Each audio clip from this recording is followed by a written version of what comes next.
সবাই একটা একটা করে বেশ ভালো হয়েছিল সন্ধ্যের আমাদের একটা চুটুর পুটুর বা স্ন্যাক্স আইটেমটা।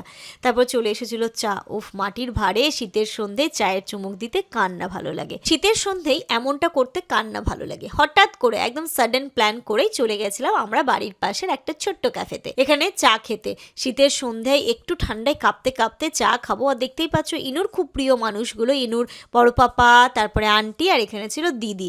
দিদি বলতে তো ইনু আমার পাগল অন্ধ ভক্ত যাকে বলে দিদির। এখানে দুই বোন পাশাপাশি বসে পড়েছে। পাশাপাশি বসে ওরা নাকি আবার মেনু কার্ড দেখছিল কি খাবে না খাবে। আমরা তো চা খাবো, আর বাচ্চাদের জন্য তো কিছু চুটুর পুটুর কিনতে হবে। তো এখানটাতে আমি সমস্ত মেনু কার্ডটা দেখে দাদাই বললো কি ওদের জন্য চিকেন ললিপপ অর্ডার করো, তাহলে চিকেনটাও খাওয়া হয়ে যাবে, ভালোও লাগবে খেতে। তো এখানটাতে 1 প্লেট চিকেন ললিপপ অর্ডার করা হয়েছিল। খেতে বেশ ভালো ছিল। এখানকার অ্যাম্বিয়েন্সটাও খুব ভালো লাগে।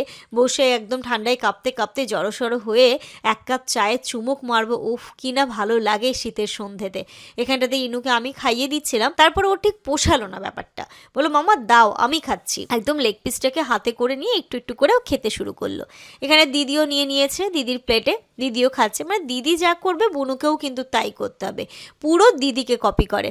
মাশাল্লাহ, কি ভালো লাগে না ওদের দুজনকে একসাথে দেখতে। আমার মনে হয় তোমাদেরও খুব ভালো লাগে।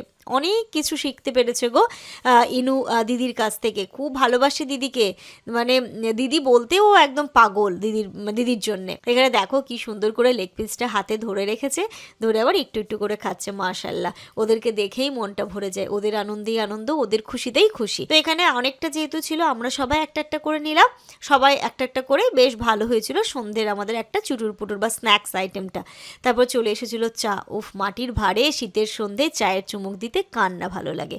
তোমরা কারা কারা শীতের সন্ধ্যে এরকম প্ল্যান করছো? একদমই সাডেন হয়ে গেছিলো আমাদের প্ল্যানটা, কোনো আগে থেকে প্ল্যানিং না, কিচ্ছু না, হঠাৎ করে দেখা হলো চলো আমরা 1 কাপ করে চা খেয়ে আসি। চলে এলাম চায়ের সাথে একটু গল্প, একটু আড্ডা, নিজেদের একটা সুন্দর মুহূর্ত কাটানোর জন্য। তার সাথে তোমাদের সাথেও শেয়ার করলাম আমাদের এই সুন্দর মুহূর্তের কিছু স্মৃতি।